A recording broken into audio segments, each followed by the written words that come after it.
बच्चे बड़े हो जाते हैं ना तो वीकेंड पे बाहर जाना तो ऐसा हो जाता है कि हाँ यार बच्चों के लिए जाना ही पड़ता है कैसे भी करके। तो हम जाने वाले थे एक मॉल या मतलब नेक्सस मॉल था जहाँ पे एक एग्जीबिशन लगी हुई थी, मतलब क्या बोल सकते हैं, एक थीम पार्क बना हुआ था डायनासोर का।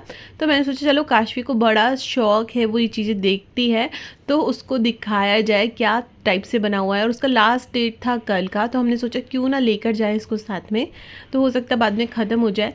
हम लोग गए रेडी होकर, शाम को निकले, अप्रॉक्स 5:30 के आसपास हम लोग निकल गए थे तैयार होकर। काशवी सो गई थी, उसको उठाया और मैं उसको बताया कि यार हम लोग डायनासोर देखने जा रहे हैं। मैं भी बहुत ज़्यादा एक्साइटेड थी कि क्या है यार, किस तरीके से बना लिया लोगों ने, क्योंकि जो इंस्टाग्राम पे दिखता है वो देखना रियलिटी में जाके ही पता लगता है कि वो कैसा है। तो हम यहाँ पे निकले बातें बातें करते हुए, यहाँ पे काशवी मुझे आई लव यू बोल रही है और मैं उसको बोल रही हूँ आई लव यू काशवी। बहुत प्यार करती है काशवी, क्या ही कहूँ, आई लव यू मम्मा, आई लव यू पापा, सारा दिन यही चलता है। थोड़ी देर बाद, क्योंकि अप्रॉक्स 40 to 45 मिनट का रास्ता था और क्योंकि पूना में कुछ भी पास नहीं है, थोड़ा सा टाइम लगता है गाइस। उसके बाद काशवी सो गई और हम लोग गाने सुनते सुनते पहुँचे। मैं भी इस मॉल में पहली ही बार जा रही थी।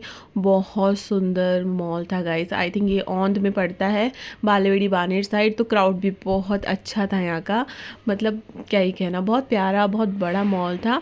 हम लोग गए, आप देखो भीड़ देखो, आप कुछ भी नया चीज़ खुलती है ना तो भीड़ पहले होती है। और सभी बच्चों वाले पेरेंट्स थे, पेरेंट्स को आना ही पड़ता है जब भी कुछ नई चीज़ खुलती है ना, तो बच्चों के लिए उन्हें आना ही पड़ता है। आप देखिए क्या बनाया हुआ है। हम लोगों ने तो बाहर से विजिट करा, क्योंकि काशवी वो इस तरीके से बना हुआ था कि वो बाहर से भी दिख रहा था और अंदर जाने का उसका 390 रुपीज़ पर पर्सन उसका था टिकट। हम लोग गए, पर काशवी इतना डर गई थी, पहले तो इतना ज़्यादा डर गई थी, उसको लगा ये सच्ची में आ गया। मैंने कहा बेटा कुछ नहीं करेगा, क्योंकि बहुत छोटी है यार, बहुत बहुत नॉर्मल है बच्चों का डर जाना। बहुत सारे बच्चे रो रहे थे, बहुत सारे बच्चे डर गए थे। उसके बाद हमने इसको एक्सप्लोर किया और एक डायनासोर ऐसे पूरा एक्सप्लोर कर रहा था पूरे मॉल को, वो भी मैं आपको दिखाऊंगी। और इसके अंदर आप बैठ सकते हो, कुछ ऐसे वाले फेसेस बने हुए थे डायनासोर के कि उसमें आपको है ना वो बिठाएंगे और आप उसमें झूला झूल सकते हो। स्विंग टाइप्स हो गया और रोरिंग करेगा, ये इस टाइप से हो गया। जो बच्चे थे नहीं डर रहे थे वो कर रहे थे। काशवी को बहुत समझाया। ये देखिए ये वाला जो डायनासोर था ना, ये पूरे मॉल में पूरा एक बार एक्सप्लोर करके आया था। उसके बाद ये आके यहाँ पे रहा, हो सकता है इसके अंदर कोई आदमी इन्होंने बिठा रखा था। तो सब इस तरीके से देख रहे थे। देखिए बड़े बड़े लोग भी इस तरीके से देख रहे जैसे कोई मतलब अलग ही चीज़ हो, जबकि हमें पता है कि इसके अंदर क्या था, लेकिन सब लोगों के लिए नई चीज़ थी। जो भी यहाँ आया हुआ था हमारे लिए भी थी। बहुत सिस्टमेटिक तरीके से पूरा थीम लेके जंगल का आप देखिए किस तरीके से बनाया हुआ है।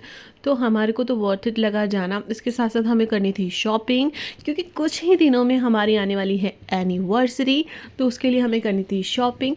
तो उसके लिए भी हम कहाँ जाने वाले मैं आपको बताऊँगी, पर अभी काफ़ी टाइम है।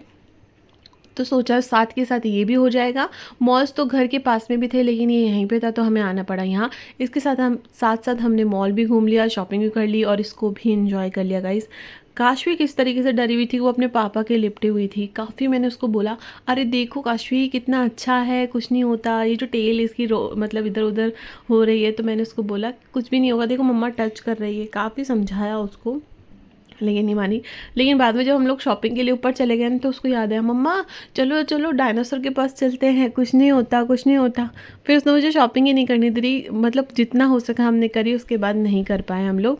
उसके बाद थोड़ी सी इसने हल्की सी डेयरिंग दिखाई, थोड़ा बहुत खेला उसके साथ। उसके बाद हम लोग एक वहाँ पे शिप बना हुआ था काशवी की एंजॉयमेंट के लिए ही गाइस। जब बच्चे बड़े हो जाते हैं तो आप अपने एंजॉयमेंट से पहले बच्चों का एंजॉयमेंट देखना पड़ता है। उसके बाद हमने शॉपिंग करी और काशवी के पापा की शॉपिंग बहुत ज़्यादा ही चलती है, मुझे समझ नहीं आता। मुझे लगा था गर्ल्स ज़्यादा शॉपिंग करती है, इतना टाइम लगाती हैं, फिर मुझे जब पता चला कि भैया ये भी बहुत ज़्यादा ही टाइम लगाते हैं एक एक चीज़ को पहन के देखना, और इतना टाइम लग गया क्या ही बताऊँ मैं आपको। मुझे ऐसा लगता है कि इनको पूरा दिन भी मिल जाए ना तो वो भी कम हो जाएगा क्योंकि इनकी शॉपिंग ही इस तरीके से होती है। उसके बाद हम लोग काशवी को लेकर आए। काशवी कहाँ मानने वाली होती है, बच्चों को लाना बहुत इजी होता है, लेकिन इन जैसी चीज़ों में से निकालना बहुत मुश्किल होता है। बच्चे आने को ही रेडी नहीं होते हैं। सिर्फ हमारे बच्चे ही नहीं, हर बच्चा ऐसा होता है कि उनको किसी चीज़ में डाल दो, चाहे वो गेम्स हो कुछ भी हो, बस वो आना नहीं चाहते, वहीं पे रहना चाहते हैं। बहुत मुश्किल से काशवी को लेके गए ऊपर, और आजकल काशवी जो भी चीज़ नहीं दिखती है ट्रेन दिखी, मम्मा ट्रेन जाना है, मम्मा कार। तो बहुत मैं इसको समझाती हूँ, हर चीज़ को बताती हूँ, बेटा आपने कर लिया है ना। जो चीज़ नहीं होती है रिजनेबल्स, मैं उसको बहुत चीज़ सिखा के चलती हूँ, क्योंकि एक बार ज़िद्दी पूरी कर देंगे ना गाइस, तो फिर वो, ऐसे तो बच्चे हज़ार ज़िद्दी करते हैं, उसमें से मैं एक ही पूरी करती हूँ। ऐसे काशवी कभी परेशान नहीं करती है। ये जो भैया इनको इसको लेके जा रहे थे, मैंने कहा भैया आप ही ले जाओ। ये बाद में मुझे बोल रहे थे, अरे मैडम ये तो रो रही थी आपके बिना। मतलब काशवी ऐसी है कि मुझसे थोड़ा सा भी दूर जाती है ना, वो अपने पापा के पास भी, मतलब वो मैं बोलती हूँ ना पापा के साथ जाओ नीचे वॉक करने, तो वो भी नहीं जाती है। बहुत ज़्यादा ही अटैच हो गई है मुझसे, बहुत ज़्यादा। ऐसा नहीं कि मैं दिखती हूँ इसलिए, पर पता नहीं क्यों किसी के साथ भी नहीं जाती है वो। थोड़ा सा नीचे जाएगी और फिर उसको मम्मा याद आ जाती है, थोड़ी देर बाद रोने लग गई, लेकिन उसने बहुत इंजॉय किया इस राइड को भी। अच्छा लगता है जिस चीज़ के लिए हम जा रहे हैं, बच्चे खुश हैं ना, फिर सब चीज़ अच्छी लगती है। तो ये ब्लॉग मैंने बनाया छोटा सा, क्योंकि हम लोग गए, एक्सप्लोर किया, तो सोचा क्यों ना आप लोगों के साथ भी शेयर कर दूँ गाइस। चैनल पे नए हो तो जल्दी से जाके लाइक शेयर सब्सक्राइब ज़रूर कर देना। मिलती हूँ अगले ब्लॉग में नए टॉपिक के साथ, नई वीडियो के साथ। Bye bye.